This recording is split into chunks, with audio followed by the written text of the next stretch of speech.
Merci, monsieur le député. La parole est à monsieur Stéphane Lenormand pour le groupe Liberté, Indépendants, Outre-mer et Territoires. Merci Madame la Présidente, Madame la Ministre, Monsieur le rapporteur, chers collègues. Les Français, qu'ils soient dans l'Hexagone ou dans les Outre-mer, ont vu les prix alimentaires flamber en rayon de près de 18 à 22% en 2 ans. Et ce n'est malheureusement pas sans doute près de s'arrêter. Les industriels continuent des hausses tarifaires importantes dans le cadre des négociations commerciales. Ce sont ces négociations qui déterminent le prix pour l'année à venir. Et avec les demandes d'augmentation des prix, c'est la promesse de jours meilleurs qui s'éloigne. Pour nos concitoyens, c'est un nouveau coup porté au pouvoir d'achat qui se profile. Les difficultés quotidiennes risquent de se pérenniser avec des caddies moins remplis, le renoncement à certains produits et voire aussi des repas sautés.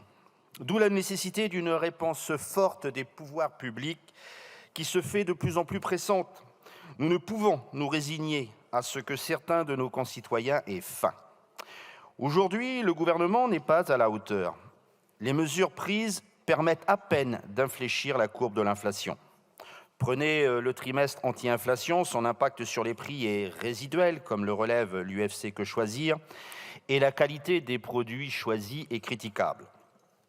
Quant à la décision d'avancer la date des négociations commerciales, elle risque pour avoir comme seule conséquence une hausse prématurée des prix de l'alimentaire.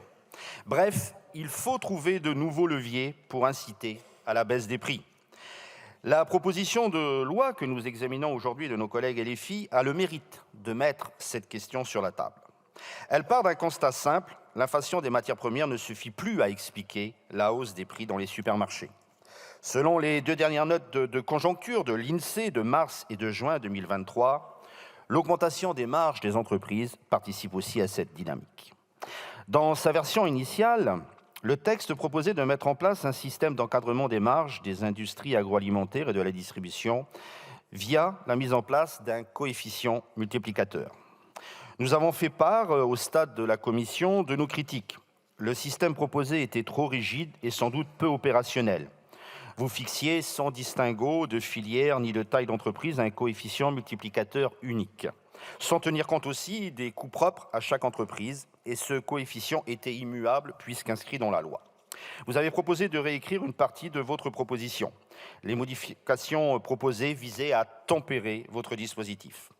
Je rappelle, les petites et moyennes entreprises devraient être exclues de l'encadrement au motif suivant: elles ne font pas de marge excessive et elles n'ont pas les moyens humains et financiers de rendre compte en continu de l'évolution des dites marges. Le coefficient multiplicateur, lui, devrait gagner en souplesse. Il aurait été renvoyé à un décret et fixé à un niveau inférieur à la moyenne des taux de marge brute des 10 dernières années. Ces réécritures apportaient de la modération, mais sans forcément satisfaire complètement notre groupe. La philosophie du texte serait restée celle de la mise en place d'un contrôle des prix en conséquences potentiellement graves dans une économie internationalisée. Nous le savons, la perte de compétitivité de nos entreprises face à la concurrence mondiale se solde souvent par des pertes d'emplois locales. Nous proposons pour notre part une solution plus consensuelle, la mise en place d'accords de modération des marges entre les industriels et la grande distribution. Nul doute que cette mesure pourrait trouver un écho au sein de la majorité, puisque c'était l'une des mesures mises sur la table par le président de la République et jamais concrétisée. Au-delà de ça, nous rappelons que dans une économie de marché, l'instrument principal pour corriger la marge est l'impôt sur les bénéfices des entreprises. Et cette majorité n'a eu de cesse de le baisser depuis qu'elle est arrivée aux responsabilités. S'agissant enfin de la mise en place d'un prix plancher pour les produits agricoles, c'est une alternative à étudier, d'autant qu'on sait que la non-négociabilité des matières premières agricoles peine à s'appliquer dans les contrats. Cela étant dit, parlant du texte en l'état et tel qu'il a été adopté en commission, ce sera rapide puisqu'il a malheureusement été réduit à peau de chagrin. Il comprend désormais une disposition unique, réécrite par les collègues républicains et de la majorité. L'Observatoire de la formation des prix et des marges sera chargé d'analyser les marges réalisées dans chaque secteur tout au long de la chaîne d'approvisionnement et d'identifier les éventuelles pratiques contraires aux objectifs de la loi.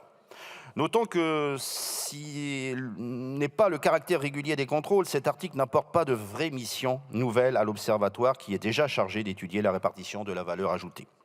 Au vu des modifications subies par la proposition de loi en commission et sachant qu'elle pourrait encore évoluer, nous nous réservons à l'issue des débats pour nous positionner. Je vous remercie.